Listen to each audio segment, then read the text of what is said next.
For Creamer Media's Polity, I'm Samantha Moelman. Award-winning South African novelist Michiel Haynes joins me now to discuss his latest novel, A Sportful Malice, a comic tale with a dark, surprising twist. A Sportful Malice features an overarching theme of revenge. Can you elaborate on your choice of title and how this ties in with your theme of revenge? Yes, the title is somewhat pretentiously Shakespearean.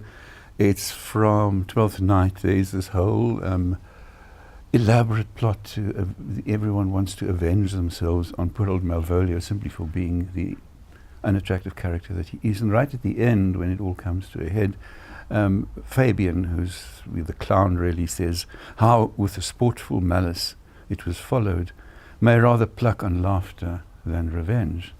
So he's saying, you know, we were really just having fun, you know, and we should just laugh it off. Malvolio's reply, though, is, I'll be revenge on the whole pack of you. So he's not actually buying that line. But yeah, so it's the idea of revenge as a sport, as fun, and so I called it a comedy of revenge. I'm also playing on the old concept of the tragedy of revenge, which of course is a very bloody business, you know, things like the Spanish tragedy, the Duchess of Malfi. There's a bit of a send-up of that idea because my novel is not really in that genre at all, but it is a kind of contrast to that. So it's playing around with the idea of revenge, but as sportful, that is as fun. While the novel is centered around a South African character, you choose to set it in the Italian region of Tuscany. What inspired you to use this as a backdrop for your latest novel? I happened to be in Tuscany. I was actually writing another novel there. Someone had lent me very generously their house in a little village of Cusdino, on which my village is based. And I developed writer's block. I just couldn't get on with this novel that I was writing at the time. That one has since been completed and published. But so I got stuck. So I thought, since I am here, let me try and work Tuscany into the novel, because the novel I was writing at that stage was set in 19th century, early 20th century England.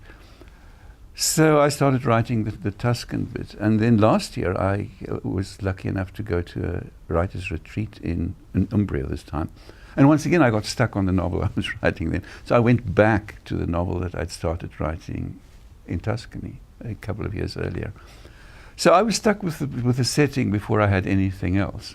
The opening section on Stansted Airport was based very closely on my own passing through Stansted Airport earlier, and I didn't know how this thing was going to turn out. That's all I had. So yeah, the setting sort of cast itself upon me, as it were, you know, and the rest followed. The name of your leading man, Michael, is dangerously close to your own, Michiel. He is also, like yourself, a literary scholar. Is there any Michiel Haynes in this character? Well, perhaps you should ask my friends this. I did not deliberately write an autobiographical novel. I mean, the events here, nothing happened to me. To what extent the character himself is based on me?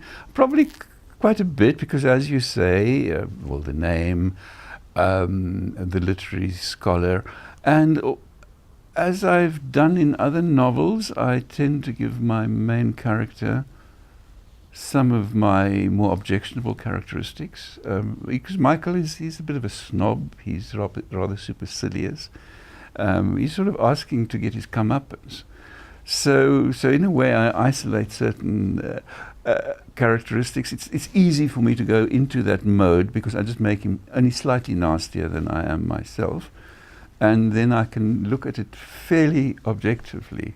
And yet it's fun to explore that, and of course it gives you a kind of freedom that you don't have in life, to be nasty about people. So I could give some of my instincts free rein in Michael and then punish him for it. You know, I don't know. Analyze that. I'm not going to. But yeah, someone has mentioned to me that every one of my novels has been closer to me And that may be the case. And also the name Michael, you can't get very much closer than that. Also the format of writing in emails. He writes to his partner, Dear J, and he signs himself M. I used to have a partner to whom I wrote Dear J, and I used to sign myself M. So to that extent, the form is derived from aspects of my own life. But the story is a law unto itself. I mean, it just took its own course, you know. Michael sets out to Italy to work on his study of Tuscan appropriations, and I feel like the novel itself is a study of Tuscan appropriations. Was there some intentional meta-narrative going on there? Yes, the whole question of intention is difficult because at what stage does an intention take shape? You know, all of a sudden you realize the novel is doing something, and you're quite pleased that it's doing it. You're not quite sure that it was your intention. I'm not sure I planned that, but certainly I think by the end of it, we have pretty much the novel itself has, in a more, the Tuscan appropriations Michael is writing about are the books by people like Henry James, Ian Forster, D.H. Lawrence, and whoever wrote Under the Tuscan Sun. People who come to Tuscany, make it their own or think they make it their own, and then turn it into fiction. Now, Michael is rather cynical about that. I think his whole dissertation is a bit of a debunking of that. So, of course, it becomes a bit of an irony that the novel itself also becomes just another Tuscan appropriation, taking on, Tuscan food, all the things that Michael makes fun of. And then, of course, another really unintended irony is that, without spoiling the story, one could say that Michael himself becomes appropriated by Tuscany. You know, I mean, Tuscany has its revenge, as it were. So that was really just an idea I started with that then developed quite pleasingly and interestingly as I kept writing, because it's set in Tuscany, and then there was just this collaboration between setting and character, which pleased me. A Sportful Malice draws a distinct line between classical art and social media, namely Facebook. I find it an interesting parallel. Can you elaborate on this? Yes, again, it's something that to a certain extent happened. At what stage did intention take over? One of the impulses, I don't want to call it inspiration, behind the writing of the novel was I was traveling in Paris, actually, with a young friend, much younger than myself, a friend of the Facebook generation, in short. And it struck me that from the moment he arrived in Paris, he left, he kept updating people on exactly where he was. And I thought, well, this is actually quite a dangerous thing, isn't it? Anyway, so I used that as a plot mechanism. Michael is addicted to Facebook. And once you've got the concept of Facebook, after all, that's why I have the quote from Macbeth, Lady Macbeth saying to Macbeth, "Your face, my thane, is as a book where men may read strange matters." The face as book, Facebook. And then the whole idea of self-presentation. So you have on Facebook, you have these selfies. You know, these are people putting themselves out there. But then we start thinking about it, the classical painters, especially Caravaggio, they basically painted self-portraits. The picture on the cover is David with the head of Goliath by Caravaggio. On the back is Goliath's head, which at this stage has been severed from his body, but that apparently is a self-portrait of Caravaggio. So the whole selfie idea is one that can be traced back to classical art.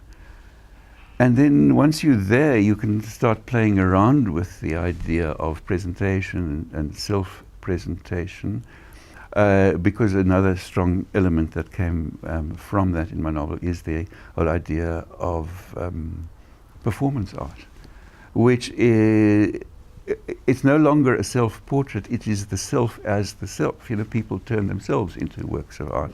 I think there's this character, well, this woman, Marina Abramovic, who calls herself the grandmother of performance art. She's now having an exhibition at the Serpentine Gallery in London. What she does is she exhibits herself. She just sits there, and people come and they talk to her, or they do whatever they like to her. So the self as work of art. And of course this links then with various other kinds of conceptual art. And there are two characters in the novel, Sophronia and Augustus, who are fanatical representational artists. They despise performance art because they see art as technique, not as that kind of narcissism. So, well, as you can gather from the way I'm carrying on, all these things interlink, and I would say at the center of it is the idea of representation, self-representation, which in an extreme form becomes a form of narcissism, which is why we have young Paulo's idea of how he's going to be exhibiting himself as a piece of performance art, which, by the way, is very close to what's really happening. The other day, there was something in The Guardian of a man who went to the Uffizi, which also features in my novel, went to the Botticelli, which also features in my novel, took off all his clothes and stood there and he said, "I am art." Now, you know, this is life. I mean, this was after I wrote my novel, so I feel, well, yeah, I'm sort of in touch with what's happening there. So, yeah, partly, other of my novels have also touched on art, but this one is perhaps more centrally concerned with that. Also partly because of the people I met. I mean, let's say this couple who lived outside Assisi are, I mean, very different to my characters, thank heaven. But that idea of the fanatical dedication to realistic art as against conceptual art, because also at this artist retreat there was a young performance artist, charming young man, but to my mind, I thought a complete charlatan, because basically he was just displaying himself, and he was making, heaven knows how, money out of it. As you can see, I'm a bit skeptical about the whole idea of performance art, but people take it very seriously, and I try to take it seriously without taking it too seriously. You mentioned some of your other novels, and earlier you referred to A Typewriter's Tale. So how does A Sportful Malice differ from some of your other novels? You just suggested how it's similar to some of the other novels in that there's always this abiding concern with, call it forms of artistic expression, in this case art, and other novels we've had music. So there's that line running through, but other than that my novels have been very different from each other. The main difference here, say, between this and my first novel, which was The Children's Day, is that The Children's Day is set in a small village in the Free State. This is set in Tuscany. So it's a matter of setting, it's a matter of the kind of issues that one would have in a South African novel. I've had 3 South African novels, The Children's Day, The Reluctant Passenger, and Lost Ground. And obviously, I mean, the moment you start writing a South African novel, you're writing a political novel. So those issues are much more prominent there than in this novel, which is not really political at all. My previous novel, Invisible Furies, set in Paris. Again, the setting sort of dictates that it's not political in the same way as the others. But I think a major difference between this novel and the others is it's sort of more upbeat. You know, the people tell me, yeah, we like your novels, but heavens, do they have to be so damn sad? This novel was going to have a slightly more disastrous ending than it has at the moment, and I'm not going to say what the ending is at the moment, but I relented, and I'm quite pleased because 2 people have written to me and said, "Thank you for your novel. I finished it with a smile on my face," whereas normally if my novels really work, they finish it in tears. You know, so I was I'm quite happy it went that way. It is more. The comedy is much broader. You know, my other novels do have a comic aspect, but yeah, it's over the top, quite deliberately. So basically, I was having fun. And I hope it'll be fun reading it, because if it doesn't work, it's going to fall flat. But I hope it does work. And where does the future lie for Michiel Haynes? Oh, another tearjerker. I think I must go back to. No, I haven't really thought about it very much. I've just finished a translation of an Ingrid Winterbach novel, so that's been keeping me busy. So now is the time when I sit down in front of a blank screen. and confront my own blank mind. But I think I want it to be another South African novel. I've now had one novel set in Paris, one novel set in Tuscany, perhaps the time I came home. And I was thinking of experimenting with a different kind of narrator, perhaps a woman narrator. I've had women narrators in the past, but going back to that, a different kind of setting somewhere in South Africa. And I have no idea what the concerns are going to be, but perhaps also a slightly different sort of tone, perhaps. No, I don't want it to be sort of a tearjerker or anything like that, but perhaps a more autumnal novel, one might say. You know, I've now done, the young men having fun, but so now it might be interesting going that way. I don't know. I hope we'll see in a year's time, but at this stage, it's very much out there. Yeah. That was renowned South African novelist Michiel Haynes on the launch of his latest novel, A Sportful Malice.